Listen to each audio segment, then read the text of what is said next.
الحمد لله نحمده ونستعينه ونستغفره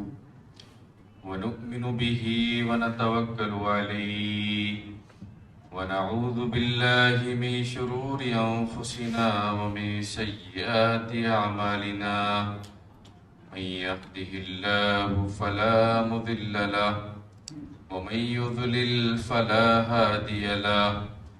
وأشهد أن لا إله إلا الله وحده لا شريك له وأشهد أن محمدا عبده ورسوله أما بعد فإن خير الحديث كتاب الله وخير الهدي هدي محمد صلى الله عليه وسلم وشر الأمور محدثاتها وكل محدثة بدعة وكل بدعة ضلالة وكل ضلالة في النار.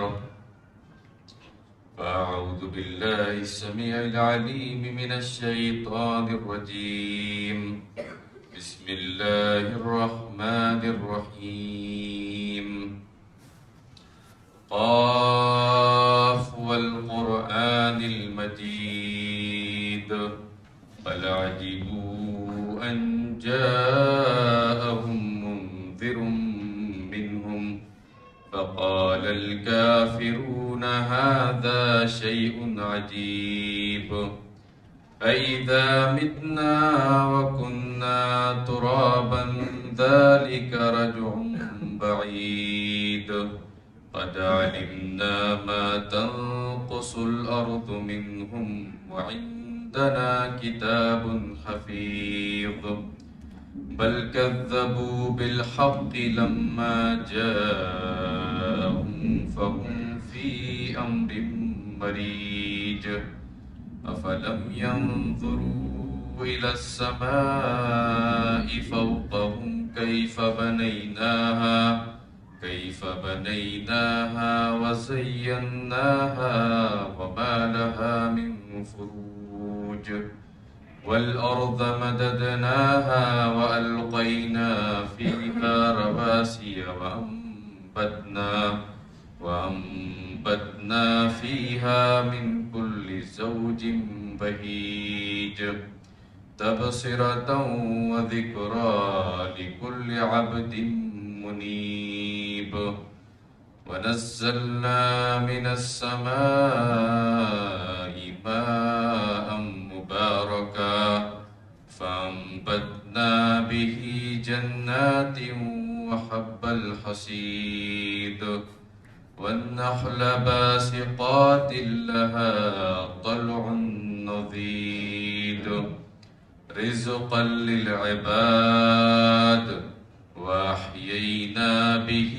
بلدة ميتا كذلك الخروج كذبت قبلهم قوم نوح وأصحاب الرس وثمود وعاد وفرعون وإخوان لوط وأصحاب الأيكة وقوم تبع كل كذب الرسل فحق وعيد أفعينا بالخلق الأول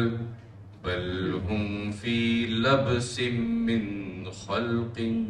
جديد. وقال جل شأنه في سورة الذاريات والسماء بنيناها بأيد وإنا لموسعون. برادران اسلام، معزز حاضرین، محترم بزرگوں اور دوستوں، عزیز اسلامی ماں اور بہنوں، عزیز پیارے بچوں، اس دنیاوی زندگی میں اللہ رب العالمین نے ہمیں اور آپ کو پیدا کر کے بھیجا اور ہماری رشد و ہدایت کے لیے اللہ رب العالمین نے انبیاء و رسول علیہ السلام کا سلسلہ بھی جاری فرمایا، آسمان سے کتابیں بھی نازل فرمائی، تاکہ یہ انسان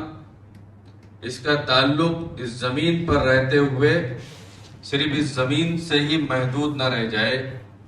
بلکہ اس کا تعلق اس کے مالک حقیقی، خالق کائنات اللہ رب العالمین سے بھی جڑ جائے، اور تاکہ اس کے اندر صحیح معنوں میں روحانیت پیدا ہو۔ انسان اس دنیا میں زندگی گزارتا ہے اور جس سماج اور معاشرے میں وہ رہ رہا ہوتا ہے، وہاں کے افراد سے وہ مانوس ہوتا ہے، متاثر ہوتا ہے، اس کے اندر کی کچھ خرابیاں، برائیاں بھی وہ اپنے اندر پیدا کرنے کے ساتھ ساتھ اچھے لوگوں سے بھی وہ متاثر ہوتا ہے۔ برائیاں اور خرابیاں تو بہت ہیں، انگنت ہیں، لا تعداد و لا شمار ہیں۔ اچھائیوں سے متاثر ہونا، اچھائیوں کو دیکھ کر اس کو قبول کرنا اور اس کے مطابق ہمیں اپنی عقل سلیم کو ڈھال لینا، یہ سب سے بڑی عقل مندی اور سلامتی اور سعادت مندی کی دلیل ہے۔ ایک انسان اس دنیا میں رہتے ہوئے، چاہے وہ کسی بھی خطے اور علاقے کا رہنے والا ہو، اگر وہ اپنے گرد و پیش کے لوگوں پر رحم نہ کرے، ان کے ساتھ اچھا معاملہ اور اچھا برتاؤ نہ کرے، تو امام ابن تیمیہ رحمۃ اللہ علیہ فرماتے ہیں، انہوں نے کہا، ان کا یہ قول ہے کہ جس قدر آپ کے اندر اللہ رب العالمین کے لیے آپ کے دل میں محبت ہوگی، جتنا زیادہ آپ اللہ رب العالمین سے اپنے آپ کو قریب کریں گے، اور اللہ کی محبت جس قدر زیادہ آپ اپنے دل میں جگائیں گے، بڑھائیں گے اور اس کو اپنے دل میں پیدا کریں گے، اسی کے مطابق، اسی کے تقاضے کے مطابق آپ لوگوں پر رحم و کرم کریں گے۔ نبی کریم صلی اللہ تعالی علیہ وسلم نے یہ بیان فرمایا کہ اللہ رب العالمین نے رحمت کے 100 حصے کیے، 99 حصہ اپنے پاس روک لیا اور ایک حصہ اللہ رب العالمین نے روئے زمین پر اتارا۔ اس ایک حصے کی بدولت ماں اپنے بچوں پر رحم کرتی ہے، اور ایک جانور اپنے چھوٹے بچے پر رحم کرتا ہے، اور اسی طرح تمام خلق خدا، مخلوق خدا، یہ ایک دوسرے پر باہم رحم و کرم کرتی ہے۔ یہ کب ہوگا؟ جب آپ صحیح معنوں میں اپنے دل میں اللہ رب العالمین کی محبت کو جگائیں، اور یہ تبھی ممکن ہے جب آپ صحیح معنوں میں اللہ رب العالمین کی وحدانیت کو پہچانیں، اس کی قدر و منزلت کو پہچانیں، اس کی عظمت کو پہچانیں، اس کی توحید کا کیا تقاضا ہے، اللہ رب العالمین کو رب ماننے کا کیا مطلب ہے، اللہ رب العالمین کو الہ، معبود حقیقی ماننے کا کیا مطلب ہے، اللہ رب العالمین کو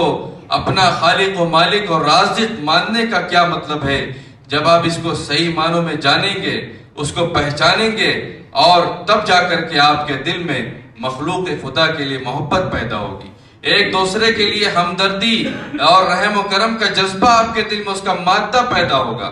بغیر اللہ رب العالمین کی محبت کو اپنے دل میں جگائے، آپ کے دل میں کسی کے لیے محبت پیدا نہیں ہو سکتی۔ اسی لیے جو انسان جس کے لیے جس قدر زیادہ سخت دل ہوتا ہے، اور اس کے ساتھ وہ بد اخلاقی سے پیش آتا ہے، اس سے نفرت کرتا ہے، کسی سے بغض و عداوت و دشمنی رکھتا ہے، کسی سے وہ حسد کرتا ہے شیطان کے مکر و فریب میں آ کر، تو اس کا سیدھا سیدھا مفہوم اور مطلب یہ ہے کہ اس نے اللہ رب العالمین کی محبت اور اس کی عظمت کو نہیں پہچانا۔ اللہ رب العالمین کی قدر و منزلت اس کے دل میں نہیں ہے، اللہ رب العالمین کی تعظیم اس کے دل میں نہیں ہے۔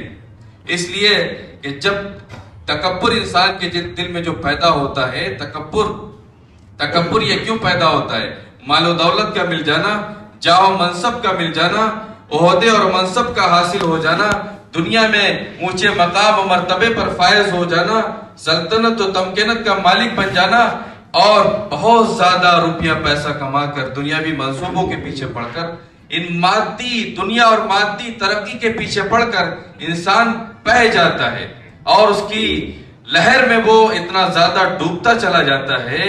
کہ پھر وہ اللہ رب العالمین کی عظمت و قدر و منزلت کو پہچاننے سے قاصر ہو جاتا ہے۔ تب جا کر اس کے دل میں تکبر پیدا ہوتا ہے، تکبر یعنی اللہ رب العالمین کی عظمت و کبریائی کا خیال کم ہونا، بغیر اس کے تکبر نہیں پایا جاتا، اور اسی لیے رحم و کرم کا مادہ اور جذبہ بھی ہمارے دلوں سے نکلتا چلا جاتا ہے۔ تو میرے بھائیوں، اس کے لیے ضروری ہے ہمارے لیے اپنے دلوں میں اللہ رب العالمین کی عظمت کو جگانا، اس کی محبت کو جگانا، اور کما حقہ اللہ رب العالمین کے لیے اخلاص کے ساتھ ہر کام کو کرنا، ریاکاری سے اپنے آپ کو بچانا۔ آئیے ایک لمبی حدیث ہے، حدیث قدسی کے نام سے، جسے ہم اور آپ یاد کرتے ہیں۔ اللہ رب العالمین کی عظمت کی سب سے بڑی عظمت کی دلیل، اللہ رب العالمین کے حقیقی معنوں میں خالق و مالک اور رب ہونے کی دلیل، الہ ہونے کی دلیل، صحیح معنوں میں معبود حقیقی اور معبود برحق ہونے کی دلیل، کہ اس کے علاوہ کوئی معبود برحق نہیں ہے۔ ہم کیوں اس کی عبادت کرتے ہیں اور کیوں اس کو رب مانتے ہیں، اور وہ رب مانے جانے کے لائق کس قدر ہے، اور اس کی عظمت کیا ہے، اور اس کی قدر و منزلت کیا ہے، اس حدیث سے ہم بخوبی اس کا اندازہ لگا سکتے ہیں۔ میرے بھائیوں، اللہ رب العالمین کی معرفت کا دلوں میں حاصل ہو جانا، یہ سب سے بڑی انسان کی کامیابی کی دلیل ہے۔ نبی کریم صلی اللہ تعالی علیہ وسلم حدیث قدسی میں اللہ رب العالمین سے روایت کرتے ہیں، اللہ اپنے رب سے روایت کرتے ہیں۔ حضرت انس رضی اللہ تعالیٰ عنہ اس حدیث کے راوی ہیں، فرماتے نبی کریم صلی اللہ تعالی علیہ وسلم کہ اللہ رب العالمین فرماتا ہے، اللہ رب العالمین اپنے بندے کو یا عبادی یا عبادی یا عبادی کہہ کر پکارتا ہے، اے میرے بندو، اے میرے بندو۔ اس دنیا کا سب سے بڑا بادشاہ، سب سے بڑی سپر پاور، وہ اگر کسی قوم کے لوگوں کو، کسی علاقے کے لوگوں کو، کسی تنظیم کو، کسی جماعت کو، کسی گروپ کو اپنی طرف منسوب کر کے کہے کہ یہ ہمارے لوگ ہیں، یہ میرے خاص لوگ ہیں، اور یہ میرے قریبی ہیں، میرے چہیتے ہیں، تو اس کی عظمت بڑھ جایا کرتی ہے۔ اللہ رب العالمین جو بادشاہوں کا بادشاہ ہے، جو خالق و مالک ہے، جو رب السماوات والارض ہے، جس کی طاقت اور اس کی بادشاہت کے سامنے ہر ایک چیز مچھر سے کے پرس کے برابر، اس سے بھی کمتر نظر آتی ہے، وہ اپنے بندوں کو جب اپنی طرف منسوب کرے تو بندوں کو اپنی شرف و منزلت کا اندازہ کر لینا چاہیے کہ اللہ رب العالمین ہمیں اپنی طرف منسوب کر رہا ہے۔ نبی کریم صلی اللہ تعالی علیہ وسلم کہا کرتے تھے کہ تم مجھے اس طرح نہ کرنا جس طرح نصرانیوں نے حضرت عیسیٰ علیہ السلام کو حد سے آگے بڑھا دیا، ان کو ان کے مقام و مرتبے سے آگے بڑھا دیا، اور ان کو اللہ کا بیٹا کہہ دیا، نعوذ باللہ من ذالک۔ بے شک میں جس طرح عیسیٰ علیہ السلام اللہ کے نبی اور اس کے رسول، اس کے بندے ہیں، اسی طرح میں بھی اللہ کا رسول، اس کا بندہ ہوں۔ میں اللہ کا رسول اور اس کا بندہ ہوں، لہذا تم بھی مجھے اللہ کا رسول اور اس کا بندہ ہی کہو۔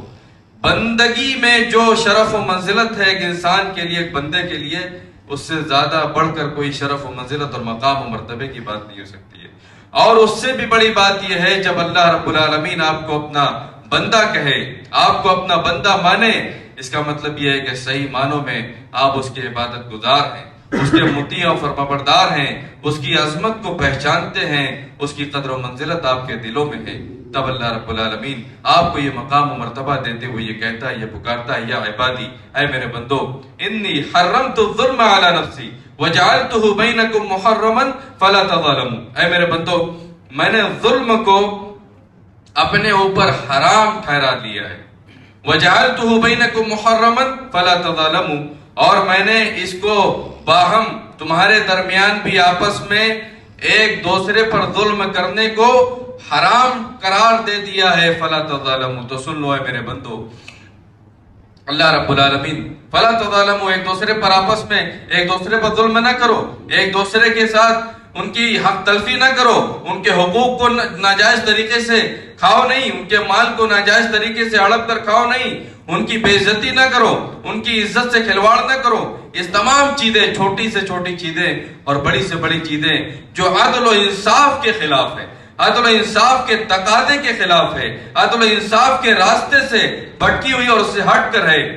وہ ساری چیزیں اس کے اندر داخل ہو جاتی ہیں۔ ایک جانور کے ساتھ بھی آپ کو بھلا معاملہ کرنے کا حکم دیا گیا، اس کے ساتھ بھی آپ کو تجاوز کرنے سے منع کر دیا گیا، روک دیا گیا۔ میرے بھائیوں، خالق و مالک، بادشاہوں کا بادشاہ اللہ رب العالمین،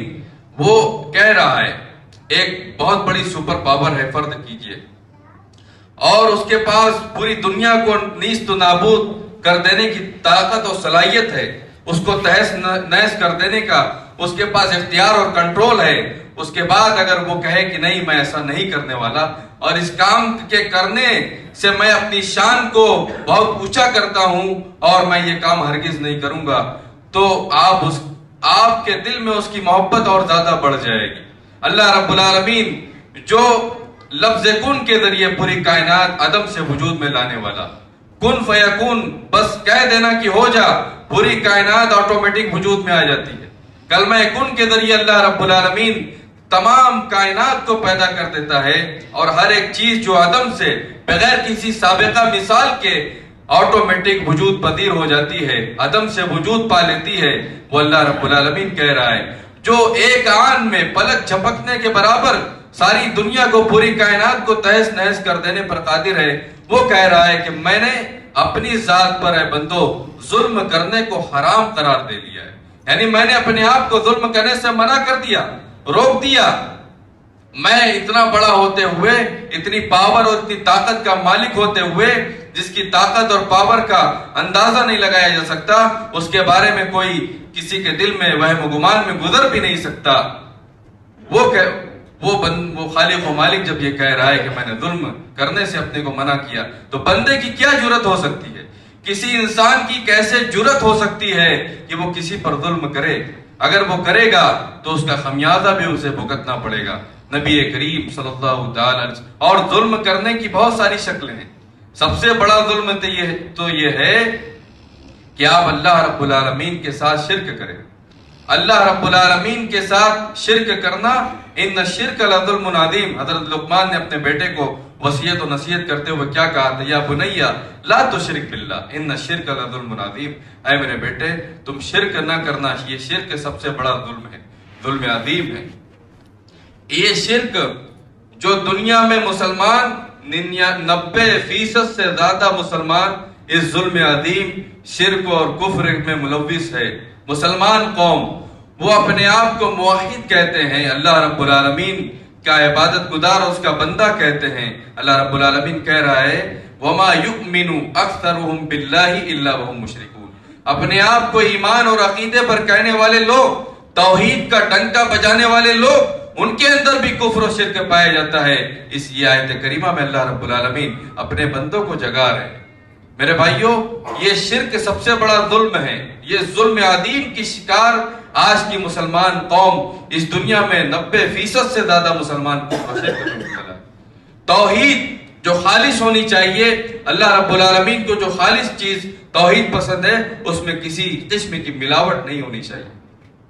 الذین آمنوا ولم یلبسوا ایمانهم بظلم اولئک لهم الامن وهم مہتدون۔ اس دنیا میں عزت و مرتبہ، مقام و مرتبہ، عروج، ترقی، اور آپ کو اس دنیا میں دنیا کی تمام اقوام پر، دیگر قوموں پر غلبہ کب نصیب ہوگا، کب حاصل ہوگا؟ اس دنیا پر آپ حکومت کب کریں گے؟ جب صحیح معنوں میں توحید پیدا ہو جائے اور اس روئے زمین کا ایک ایک چپا توحید سے بھر جائے، توحید غالب ہونی چاہیے، شرک یہ مغلوب ہو جانا چاہیے، تب جا کر اللہ رب العالمین یہ بشارت و خوشخبری سنا رہے ہیں الذین آمنوا ولم یلبسوا ایمانهم بظلم اولئک لهم الامن وهم مہتدون۔ جو لوگ صحیح معنوں میں ایمان لائے، توحید کا انہوں نے صحیح معنوں میں اقرار کیا، ولم یلبسوا ایمانهم بظلم، اور اپنی توحید، اپنے ایمان میں شرک کا ایک ذرہ بھی نہیں ملایا، شرک کا ایک شائبہ بھی ان کی توحید میں داخل نہیں ہوا، ان کی توحید میں ذرہ برابر بھی خلل نہیں پیدا ہوا، اور کوئی ملاوٹ ان کی توحید میں نہیں ہے، خالص توحید اور ایمان اگر ان کے دل میں ہے، اولئک لهم الامن وهم مہتدون، تو ایسے لوگوں کے لیے، میرے ان بندوں کے لیے اس دنیا میں بادشاہت ہے، امن و امان کی زندگی ہے، اور وہی لوگ ہدایت پانے والے، سکون و اطمینان کے ساتھ زندگی گزارنے والے، ان کو دنیا کی کسی قوم کا خوف اور ڈر نہیں ستائے گا، وہ ہمیشہ پرامن اور مامون ہو کر سوئیں گے، اور دنیا کے ہر خطے اور ہر علاقے میں ہر جگہ وہ سفر کریں گے، انہیں کسی کا خوف اور ڈر نہیں ہوگا سوائے اس مالک حقیقی کے جب ہم اللہ رب العالمین کے خوف اور ڈر اپنے دل میں پیدا کر لیں گے تو دنیا و مافیا سے ہمیں ڈرنے کی کوئی ضرورت نہیں ہوگی. آٹومیٹک ہمارا دل دنیا کی تمام طاقتوں اور سلطنوں سے جو اللہ کے ماں سوا ہے, جو غیر اللہ ہے, ان سب کا ڈر آپ کے دل سے آٹومیٹک ختم ہو جائے گا. اور جہاں پر آپ کے دل سے اللہ کا خوف نکل گیا, آٹومیٹک غیر اللہ کا خوف اور ڈر آ گیا, اور وہاں پر جا کر کفر و شرک کے دلدل میں پھنس کے اللہ رب العالمین پر ایمان اور عقیدہ کمزور ہوتے ہوئے آپ دنیا میں اسی طرح پستی کی, پسپائی کی, ذلت اور رسوائی کی زندگی گزارنے پر مجبور ہوں گے. مسلمان ہر طرف لاغر اور پریشان, بےکس و مجبور ہے, مقہور ہے, مظلوم ہے, ان پر ہر طرف سے ظلم و ستم ڈھایا جا رہا ہے. تو میرے بھائیوں, یہ سب سے بڑا ظلم ہے, اور اس ظلم عظیم کی شکار قوم مسلمان 90% سے زیادہ اس دنیا میں شرک میں, اس کفر میں مبتلا ہے. اسی وجہ سے اس دنیا میں وہ مغلوب ہے. غالب جب تھے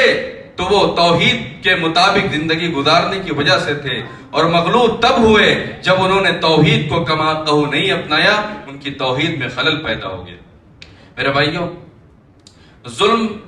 ایک ہوتا ہے اپنے آپ پر ظلم کرنا, ایک ہوتا ہے دوسرے پر ظلم کرنا. اپنے آپ پر ظلم کی مثال تو میں نے دے دی, سب سے بڑا ظلم شرک, اور دوسرے پر ظلم کرنا یعنی کسی کے حقوق کو ناحق طریقے سے ہڑپ کر لینا, یا اس کی جائیداد یا کوئی وراثتی حصہ ہے,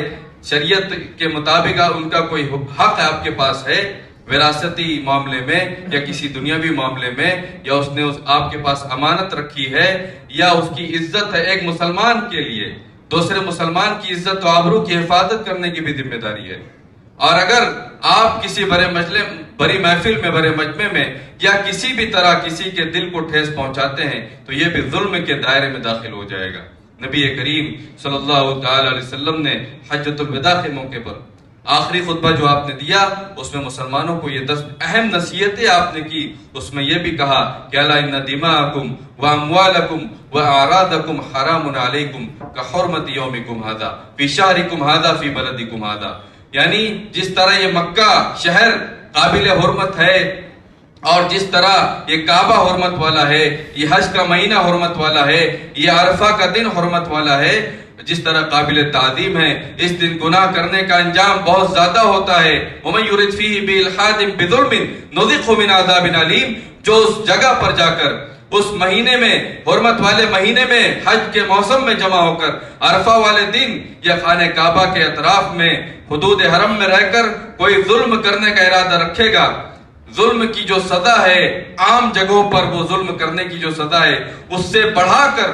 دوگنا چوگنا کر کے اس کو سزا دی جائے گی. اسی طرح اگر کوئی کسی مسلمان کی عزت کے ساتھ کھلواڑ کرتا ہے, اس کی عزت و آبرو کے ساتھ کھلواڑ کرتا ہے, اس کے جان کو نقصان پہنچاتا ہے, اس کے مال کو نقصان پہنچاتا ہے, تو وہ بھی قابل مواخذہ ہے اور قابل گرفت ہے. مسلمان کوئی کی یہ شان نہیں ہے. المسلم من سلم المسلمون من لسانه ويده. حقیقی مسلمان وہی ہے جس کی زبان اور اس کے ہاتھ سے دوسرے تمام مسلمان, چاہے وہ اس کی رنگ و نسل سے ہوں, اس کی قوم سے ہوں, اس کے خاندان سے ہوں, اس کے رشتہ دار ہوں, یا دنیا میں کہیں بھی کسی بھی قوم سے تعلق رکھنے والے ہوں, سب کوئی اس کی زبان اور ہاتھ سے محفوظ رہنے چاہیے. یہ مسلمان کی شان اور ان کی شناخت اور ان کا شعار اور یہ ان کی علامت اور پہچان ہے. میرے بھائیوں, نبی کریم صلی اللہ تعالی علیہ وسلم نے واضح انداز میں ارشاد فرمایا, ان الظلم ظلمات یوم القیامہ. ظلم قیامت کے دن یہ تاریکیوں میں ہوگا. اور اس سے آگے بڑھ کر نبی کریم صلی اللہ تعالی علیہ وسلم نے ارشاد فرمایا کہ ظلم قیامت کے دن جو تاریکیوں میں ہوگا, کوئی بندہ اگر ظلم کر کے آئے گا, اللہ رب العالمین کی بارگاہ میں کھڑا ہوگا, تو فرمایا کہ کوئی بھی انسان قیامت کے دن آنے سے پہلے من کانت عنده مظلمۃ لاخیہ من عرضہ او شیء فلیتحللہ منہ اليوم قبل ان لا یکون دینار ولا درہم. کسی انسان کے پاس دوسرے کسی مسلمان بھائی کا کوئی بھی حق ہو یا اس کی عزت سے اس نے کھلواڑ کیا ہو, تو قیامت کے دن آنے سے پہلے, اس دن کے آنے سے پہلے, جس دن نہ درہم ہوگا نہ دینار, وہ حقوق سے وہ اپنے آپ کو آزاد کرا لے. یا تو اس کا حق اسے ادا کر دے, اگر اس کی عزت کے ساتھ کھلواڑ کیا ہے, اس کو کوئی تکلیف پہنچائی ہے, تو جا کر اس سے معافی مانگ لے. یہ قیامت کے دن کے آنے سے پہلے, جب نہ درہم و دینار ہوگا, اس دن کے آنے سے پہلے انسان اس کا حساب و کتاب خود ہی کر لے. اور اپنے کو اس ظلم کے شکار ہونے سے بچا لے. قبل اللہ یکون دینا ولا درہم، کہیں ایسا نہ ہو کہ وہ دن آ جائے اگر اس کے پاس نیکیاں ہوں گی. ظالم کے پاس مظلوم کا حساب و کتاب، جب ظالم و مظلوم کا حساب و کتاب ہوگا قیامت کے دن، تو ظالم کے نامہ اعمال کی جتنی برائیاں ہیں، مظلوم کے نامہ اعمال کی جتنی برائیاں ہیں وہ اٹھا کر ظالم کے نامہ اعمال میں بھر دیا جائے گا. اور اس کے بعد بھی اگر حساب و کتاب پورا نہیں ہوگا، فَإِنْ فَنِيَتْ حَسَنَاتُ قَبْلَ أَنْ يُقْضَى مَا عَلَيْهِ، اگر اس کا اس طرح ظالم و مظلوم کا اس طرح حساب و کتاب کیے جانے کے بعد بھی اگر حساب و کتاب پورا نہیں ہوگا، أُخِذَ مِنْ سَيِّئَاتِ صَاحِبِهِ فَحُمِلَ عَلَيْهِ ثُمَّ طُرِحَ فِي النَّارِ، تو مظلوم کی برائیوں کو، مظلوم کے گناہوں کو لے کر ظالم کے خزانے میں ڈال دیا جائے گا. اس سے پہلے تو یہ ہوگا کہ ظالم کی جتنی نیکیاں ہوں گی، حسنات، اس کی جو نیکیاں ہوں گی، اچھائیاں ہوں گی، وہ ظالم کی اچھائیوں کو، نیکیوں کو اٹھا کر مظلوم کے نام اعمال میں بھر دیا جائے گا. اور اس طرح حساب و کتاب نہ پورا ہونے پر تب جا کر مظلوم کے گناہوں، اس کی برائیوں کو اٹھا کر ظالم کے نام اعمال میں بھر دیا جائے گا، اور اس طرح اوندے منہ گھسیٹ کر جہنم میں داخل کر دیا جائے گا. تو میرے بھائیوں، یہ ظلم کے بارے میں یہ مختصر سی باتیں تھیں. اس کے آگے اللہ رب العالمین فرماتے ہیں، یا عبادی کلکم جائع الا من اطعمتہ فاستطعمونی اطعمکم، اے میرے بندو، تم سب کے سب بھوکے ہو مگر جس کو میں کھانا کھلاؤں، جس کو میں کپڑا پہناؤں، فاستطعمونی اطعمکم، تو تم مجھی سے کھانا مانگو، میں ہی تمہیں کھانا کھلانے والا ہوں. یا عبادی کلکم عار الا من کسوتہ، تم سب کے سب ننگے ہو مگر جس کو میں کپڑا پہنا دوں، فاستکسونی اکسکم، تو تم کپڑا بھی مجھی سے مانگو، میں ہی تمہیں کپڑا پہنانے والا ہوں. یا عبادی انکم تخطئون باللیل والنہار وانا اغفر الذنوب جميعا، اے میرے بندو، تم رات و دن گناہ کے کام کرتے رہتے ہو. اس سے پہلے جو ٹکڑا حدیث کا بیان کیا گیا، اس میں بتلانا یہ مقصود ہے کہ انسان اس دنیا میں چاہے اس کے پاس اسباب و وسائل کتنے ہی زیادہ مادی اسباب و وسائل، ظاہری چیزیں کتنی زیادہ جمع ہو جائے، کتنے زیادہ پیسے اور پراپرٹی اور وسائل، ساز و سامان وہ مہیا کر لے، اس کی نسل 100 سال 200 سال 1000 سال تک کے خزانے وہ جمع کر لے، اس کے بعد بھی وہ اللہ رب العالمین کا محتاج ہے، وہ اللہ رب العالمین کی جناب میں اس کا محتاج ہے. یا ایھا الناس انتم الفقراء الی اللہ، اے لوگوں تم سب اللہ کے سامنے فقیر و محتاج ہو. واللہ هو الغنی الحمید، اللہ ہی صرف غنی اور قابل تعریف ہے. ہم کبھی بھی غنی نہیں ہو سکتے، بے نیاز نہیں ہو سکتے. غنی اور بے نیاز یہ خالق اور مالک کی صفت ہے، رب کی صفت ہے، یہ مخلوق کی صفت نہیں ہو سکتی. ہم پیسے والے ہو سکتے ہیں، ساز و سامان اپنے لیے جمع کر سکتے ہیں، لیکن اس کے باوجود بھی ہم اللہ رب العالمین کے محتاج ہو سکتے ہیں. یہ ساری چیزیں اللہ رب العالمین آپ کو دے دے، یہ وسائل آپ کے لیے مہیا فرما دے، اس کے بعد اگر آپ نے اس کا صحیح معنوں میں استعمال نہیں کیا اور اس کو ناجائز تصرفات میں اس کو خرچ کر ڈالا، تو کب مواخذہ ہو جائے اور کب آپ کے دن، آپ کی صبح شام میں بدل جائے، آپ کی صبح راتوں میں بدل جائے، اور کب یہ اجالا اندھیروں میں بدل جائے، اور کب یہ چیز خالق و مالک آپ سے چھین لے، اس کی کوئی گارنٹی نہیں ہے. پل جھپکنے کے برابر وہ ساری چیزیں میں واپس لے سکتا ہوں. اس لیے ہمیشہ تمہیں اس بات کا ڈر ہونا چاہیے، جتنا بھی زیادہ تمہارے پاس خزانے جمع ہو جائیں، تم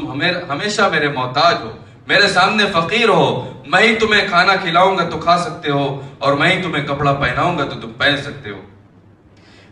یا عبادی انکم تخطئون باللیل والنہار، اس کے بعد اللہ رب العالمین فرماتے ہیں، اے میرے بندو، تم رات و دن گناہوں کے کام کرتے رہتے ہو. وانا اغفر الذنوب جميعا، بہت سارے گناہ تمہارے میں ایسے ہی مٹا دیا کرتا ہوں، معاف کر دیا کرتا ہوں. فاستغفرونی اغفر لکم، اے میرے بندو، تمہارے گناہ انگنت بے شمار لا تعداد ہیں، اور بہت سارے گناہوں کو معاف کرنے کے باوجود بھی تمہارے بہت سارے ایسے بھی گناہ ہیں جو کبیرہ گناہ ہیں، جو تمہاری جان پر آ جانے والے گناہ ہیں، جو تمہیں ہلاکت و بربادی اور جہنم کے گڈھے میں ڈھکیل دینے والے گناہ ہیں، جو تمہیں تمہاری زندگی کو نیست و نابود کر دینے والے گناہ ہیں، جو تمہاری زندگی سے بے چینی، بے سکونی اور بے سر و سامانی پیدا کر دینے والے گناہ ہیں، ان سارے گناہوں کبیرہ گناہوں کی بغیر معافی اور بخشش طلب کیے اللہ رب العالمین سے وہ گناہ معاف نہیں کیے جا سکتے۔ فاستغفرونی اغفر لکم۔ تو اے میرے بندو، اگر تم اپنی زندگی میں خوشحالی چاہتے ہو، چین و سکون اور اطمینان چاہتے ہو، تو اپنی زندگی سے ان گناہوں کی نحوست کو ختم کرو اور اللہ رب العالمین سے توبہ و استغفار کرو، اس سے مغفرت طلب کرو۔ مغفرت کا بندہ اللہ رب العالمین سے بہت زیادہ محتاج ہے، بہت زیادہ اس کو اللہ رب العالمین سے مغفرت کرنے کی اور اس سے معافی مانگنے کی ضرورت ہے۔ بغیر مغفرت کے، بغیر معافی مانگے ہوئے آپ کے دل میں چین و سکون نہیں آ سکتا اور آپ کی زندگی میں خوشحالی نہیں آ سکتی۔ آپ ہمیشہ بے چین، قلق و اضطراب کی حالت میں، بے چینی کی حالت میں زندگی گزاریں گے، ہمیشہ پریشان اور ششدر نظر آئیں گے۔ اس لیے ضروری ہے کہ ان کبیرہ مولک گناہوں کی معافی اللہ رب العالمین سے مانگ لو۔ یا عبادی انکم تخطئون باللیل والنہار وانا اغفر الذنوب جميعا فاستغفرونی اغفر لکم۔ یا عبادی، اے میرے بندو، لو ان اولکم وآخرکم، تم میں سے اولین و آخرین تمام انسان جمع ہو جائیں اور وہ سب کے سب مل کر اگر مجھے نقصان، انکم لن تبلغوا ضرری فتضرونی ولن تبلغوا نفعی فتنفعونی، آگے اللہ رب العالمین فرماتے ہیں، حدیث کا جو دوسرا ٹکڑا ہے، تم سب کے سب مل کر اگر مجھے نقصان پہنچانا چاہو تو مجھے نقصان بھی نہیں پہنچا سکتے، اور پوری کائنات مل کر، تمام انسان و جناتوں کی مل کر اگر مجھے فائدہ پہنچانا چاہے رائی کے دانے کے برابر بھی، تو وہ مجھے فائدہ بھی نہیں پہنچا سکتے۔ یعنی ابھی آگے یہ بات آئے گی، تمام کے تمام انسان و جنات جب سے اللہ رب العالمین نے پیدا کیا، قیامت تک آنے والی ساری مخلوقات، وہ مل کر اللہ رب العالمین کی نافرمان بدبخت قوم بن جائے، فاسق و فاجر انسان بن جائے، اللہ رب العالمین کی اطاعت سے نکل جانے والے بندے بن جائے، ایسا کر کے بھی وہ اللہ رب العالمین کا کچھ نقصان نہیں کر سکتے۔ اور اگر وہ سب سے زیادہ متقی و پرہیزگار بن جائیں، اطاعتشیار بن جائیں، فرما بردار بن جائیں، سب سے بڑے پارسا نیک اللہ والے بن جائیں، ایسا کر کے وہ اللہ رب العالمین کا کچھ بھی ذرہ برابر بھی فائدہ نہیں پہنچا سکتے۔ یا عبادی لو ان اولکم وآخرکم وانسکم وجنکم کانوا علی اتقى قلب رجل واحد منکم ما زاد ذلك فی ملکی شیئا۔ اے میرے بندو، تمام کے تمام انسان و جنات مل کر اگر سب سے بڑے پارسا بھی بن جائیں، ایسا کر کے بھی وہ میری بادشاہت میں اضافہ نہیں کر سکتے۔ یا عبادی لو ان اولکم وآخرکم وانسکم وجنکم کانوا علی افجر قلب رجل واحد منکم۔ اے میرے بندو، تم میں سے تمام اولین و آخرین، تمام انسان و تمام جنات یہ سب سے بڑے فاسق و فاجر انسان بن جائیں، سب سے بڑے بدبخت بن جائیں، پوری دنیا اللہ رب العالمین کی نافرمانی میں لگ جائے، ما نقص ذلک من ملکی شیئا، تو ایسا کر کے بھی وہ میری بادشاہ سے کچھ کمی نہیں کر سکتے۔ یا عبادی لو ان اولکم وآخرکم وانسکم وجنکم قاموا فی صعید واحد فسألونی فآتیت کل انسان مسألته ما نقص ذلك مما عندی الا ما ينقص المخیط اذا ادخل البحر۔ اے میرے بندو، تم میں سے تمام انسان و تمام جنات، اولین و آخرین، قیامت تک پیدا ہونے والی ساری مخلوقات، یہ سب ایک چٹیل میدان میں جمع ہو جائے، فسألونی، اور جمع ہو کر ان میں سے ہر ایک آدمی فردن فردن اللہ رب العالمین کے سامنے اپنی خواہشات کا، اپنی تمناؤں اور آرزوؤں کا دفتر پھیلا دے اور اللہ رب العالمین سے ڈیمانڈ کرے، مطالبہ کرے، جو بھی مانگنا چاہے مانگ لے۔ فسألونی فآتیت کل انسان مسألته، اور ان میں سے ہر انسان کی فریاد کو میں پوری کر دوں۔ ما نقص ذلك مما عندی، تو میرے پاس جو کچھ خزانے ہیں اس میں کتنی کمی ہوگی، اس میں کیا کچھ کم ہو سکتا ہے، ما ينقص المخيط اذا ادخل البحر، اتنا ہی جتنا کہ آپ سمندر میں سوئی کو ڈبو کر نکال لیں، اس میں کچھ کمی ہونے والی نہیں ہے، میرے خزانے بھی بھرے ہوئے ہیں۔ نبی کریم صلی اللہ تعالی علیہ وسلم نے بیان فرمایا، یمین اللہ ملأ لا یغیضها نفقا سحاء اللیل والنہار، اللہ رب العالمین کے دونوں ہاتھ بھرے ہوئے ہیں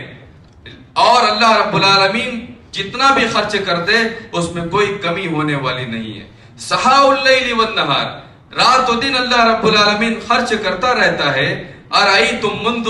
ما انفق منذ خلق السماوات والارض، تمہارا کیا خیال ہے، ذرا یہ بتلاؤ کہ اللہ رب العالمین نے جب سے آسمانوں اور زمین کو پیدا کیا تب سے لے کر اب تک اور قیامت کی صبح تک کتنا کچھ خرچ کر ڈالے گا اپنے بندوں کو اور رزق کے انبار لگا دے گا اپنے بندوں کے لیے. فَإِنَّهُ لَمْ يَغِسْ أَيْ لَمْ يَنْقُصْ مَا فِي يَمِينِهِ. تو ایسا کرنے کے بعد بھی اللہ رب العالمین کے خزانے میں جو کچھ ہے اس میں کچھ بھی کمی نہیں ہوئی اور کبھی بھی اس میں کمی ہونے والی نہیں ہے. اسی لیے نبی کریم صلی اللہ تعالی علیہ وسلم نے فرمایا کہ جب تم میں سے کوئی اللہ رب العالمین سے دعا کرے، اللہ رب العالمین سے کوئی سوال کرے، مانگے،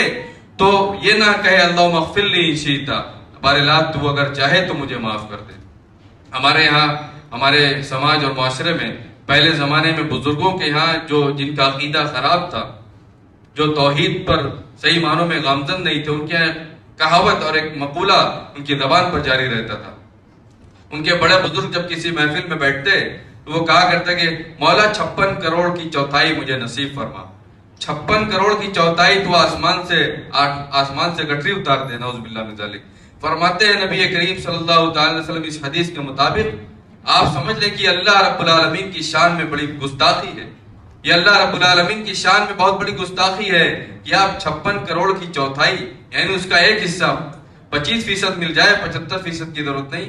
نبی کریم صلی اللہ تعالی علیہ وسلم نے فرمایا جب تم میں سے کوئی اللہ رب العالمین سے دعا کرے، اذا دعا احدکم فلا یقل اللہم اغفر لی ان شئت، تو یہ نہ کہے کہ اللہ رب العالمین اگر تو مجھے چاہے تو معاف کر دے، ولکن لیعظم المسئلہ، اپنے مسئلے کو جتنا چاہے بڑھا چڑھا کر مانگے، جتنا چاہے پرعزم اور پر یقین ہو کر اللہ رب العالمین سے سوال کرے، پورے اطمینان اور بھروسے کے ساتھ، پورے عقیدے کے ساتھ اللہ رب العالمین سے سوال کرے اور مانگے. وَلْيُعَظِّمِ الرَّغْبَةَ، اور جتنا چاہے مانگ لے، اپنی رغبت کو بڑا کرے، جتنا چاہے مانگ لے دل کھول کر، یہ نہ کہے کہ اتنا دے دے، اتنے کی ضرورت نہیں. اللہ فَإِنَّ اللَّهَ لَا يَتَعَاظَمُهُ شَيْءٌ آتَاهُ، اس لیے کہ اللہ رب العالمین بندے کو جو کچھ عطا کرے اس کے لیے کوئی چیز بڑی نہیں ہے. جو کچھ اللہ دے دے اللہ رب العالمین کے لیے کوئی چیز بھی بڑی نہیں ہے. اسی لیے سوال کرتے وقت اللہ رب العالمین کی شان میں گستاخی سے اعتراض کرنا چاہیے اور بچنا چاہیے. حدیث کے آگے کا جو ٹکڑا ہے، آخری ٹکڑا، وہ بیان کر کے میں اپنی بات ختم کروں گا. فرماتے ہیں اللہ رب العالمین یا عبادی انما ہی اعمالکم احصیھا لکم، اے میرے بندو یہ تمہارے اعمال ہیں. یہ تمام چیزیں ہونے کے بعد، اس دنیا سے گزرنے کے بعد، جب تم ہمارے بارگاہ میں حاضر ہوگے، پہنچو گے، تو تمہارے جو بھی اعمال ہوں گے احصیھا لکم، میں تمہارے ان تمام اعمال کو تمہاری زندگی میں شمار کر رہا تھا، اس کو احاطہ تحریر میں لایا جا رہا تھا. میرے کرامن کاتبین باعزت لکھنے والے اس کو قلم بند کر رہے تھے. ثم اوفیکم ایہا، پھر میں تمہیں انہی اعمال کے مطابق، اگر خیر ہوگا تو خیر، شر ہوگا تو شر، اس کے مطابق میں تمہیں جزا و سزا دوں گا. فمن وجد خیرا فلیحمد اللہ، تو جو شخص بھی اپنے نامہ اعمال میں خیر و بھلائی اور نیکی کو پائے، دیکھے کہ میرے نامہ اعمال میں نیکیاں ہیں، خیر و بھلائی ہیں، تو وہ اللہ رب العالمین کی تعریف، اس کی توصیف بیان کرے، اللہ رب العالمین کی کبریائی بیان کرے، اس کی عظمت بیان کرے. کیوں؟ اس لیے اللہ رب العالمین کی تعریف و توصیف اور اس کی کبریائی و بڑائی اس کو اس لیے بیان کرنی چاہیے کہ اس دنیا کی زندگی میں، یہ دنیا کی زندگی میں فتنہ اور آزمائش اور شر و فساد والی زندگی میں، شر سے بھرے ہوئے میدانوں اور پہاڑوں کے بیچ میں اللہ رب العالمین ہی کی وہ ذات تھی جس نے اپنے اس بندے کو، یا جو بھی وہاں پر خیر و بھلائی لے کر پہنچے، اللہ رب العالمین نے اس کو توفیق دی خیر و بھلائی کے کام کرنے کی، تب وہ خیر کے کام کر سکا. اب یاد رکھیں، ایک لمحے کے لیے بھی، پلک جھپکنے کے برابر بھی اگر اللہ رب العالمین کے رحم و کرم سے آپ محروم ہو گئے اور خیر کے کام سے اللہ نے آپ کو پھیر دیا، تو قیامت کی صبح تک اللہ رب العالمین کے علاوہ کوئی بھی ذات آپ کو خیر کے کاموں میں لگا نہیں سکتی، اور خیر کے کام آپ بغیر اللہ رب العالمین کی مدد کے، اس کے فضل و کرم کے آپ نہیں کر سکتے. تو خیر پورا کی پورا یہ ابن آدم پر اللہ رب العالمین کا فضل و کرم ہے. تب جا کر وہ خیر نامہ اعمال میں قیامت کے دن دیکھے گا اگر اللہ رب العالمین کا فضل و کرم اسے نصیب ہوا. اور اگر ایسا نہیں ہوگا، ومن وجد غیر ذلک، فلا یلومن الا نفسا، اگر کوئی شخص اپنے نامہ اعمال میں خیر و بھلائی اور نیکی نہ پائے، فلا یلومن الا نفسا، تو اپنے آپ کو ملامت کرنے کے علاوہ، اپنے نفس کو ملامت کرنے کے علاوہ وہ کسی کو بھی ملامت نہ کرے. اس لیے کہ شر یہ پورے کی پورا ابن آدم کی سرشت اور اس کی مٹی میں ہے، اور وہ شر میں اس لیے مبتلا ہو جاتا ہے کیونکہ وہ خواہشات نفسانی کی پیروی کرتا ہے، اپنی منمانی زندگی گزارتا ہے. نفس کی پیروی کرنے سے، منمانی زندگی گزارنے سے منع کیا گیا، اور اسی کے مطابق جنت کا تقاضا کیا گیا، جنت کا وعدہ کیا گیا. اور شر، نفس پرستی، خواہشات کی پیروی اور منمانی زندگی گزارنا، یہ جہنم کو اس سے گھیر دیا گیا، اور ایسا کرنے سے جہنم کا بدلہ اس کے لیے سنایا گیا. تو میرے بھائیوں، شر سے بچنے کی اور خیر کے کام زیادہ سے زیادہ کرنے کی ہمیشہ ہمہ وقت ہمیں اور آپ کو اللہ رب العالمین سے دعا کرنے کی ضرورت ہے. ہر لمحہ اللہ رب العالمین کا ذکر کرنے کی ضرورت ہے. اپنی زبانوں کو اللہ رب العالمین کے ذکر سے جب بھی چلتے پھرتے اٹھتے بیٹھتے تر رکھنے کی ضرورت ہے. اللہ رب العالمین نے فرمایا، جو تم ما اصابہ من حسنۃ فمن اللہ، تم کو جو کچھ بھلائی پہنچے، اچھائی پہنچے، خیر پہنچے، یہ سب کے سب اللہ کی جانب سے ہے. وما اصاب من سیئۃ فمن نفسک، اور جو برائی پہنچے،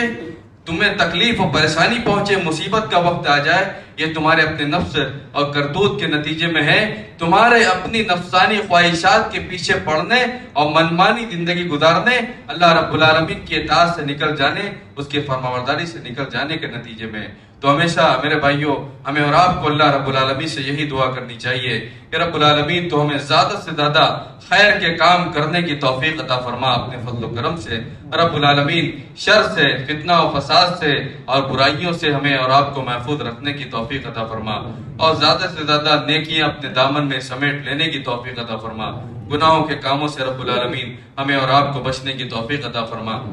اور جب تک اس جہان فانی میں زندہ رکھ، اپنے نبی محمد عربی صلی اللہ تعالی علیہ وسلم کا سچا اور پکا متبع بنا کر زندہ رکھ. اور جب ہماری سانسوں کے ڈور کے ٹوٹنے کا وقت آئے تو لا الہ الا اللہ محمد رسول اللہ کے تقاضے کے مطابق، اس کے مطابق ہمارا خاتمہ بالخیر ہو. اقول قولی ھذا واستغفر اللہ لی ولکم ولسائر المسلمین من کل ذنب فاستغفروا انہ هو الغفور الرحیم.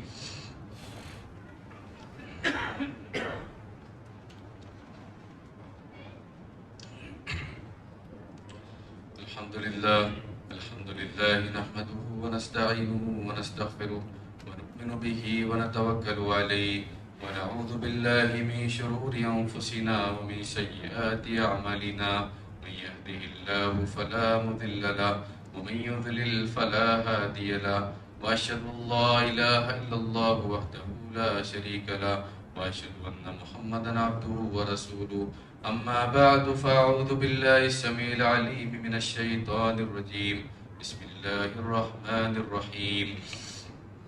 إن الله وملائكته يصلون على النبي يا أيها الذين آمنوا صلوا عليه وسلموا تسليما. اللهم صل على محمد وعلى آل محمد كما صليت على إبراهيم وعلى آل إبراهيم إنك حميد مجيد. اللهم بارك على محمد وعلى آل محمد كما باركت على إبراهيم وعلى آل إبراهيم إنك حميد مجيد. ربنا آتنا في الدنيا حسنة وفي الآخرة حسنة وقنا عذاب النار. عباد الله رحمكم الله، إن الله يأمر بالعدل والإحسان وإيتاء ذي القربى وينهى عن الفحشاء والمنكر والبغي يعظكم لعلكم تذكرون. واذكروا الله يذكركم وادعوه يستجب لكم ولذكر الله تعالى أعلى وأولى وأعز وأجل وأكبر.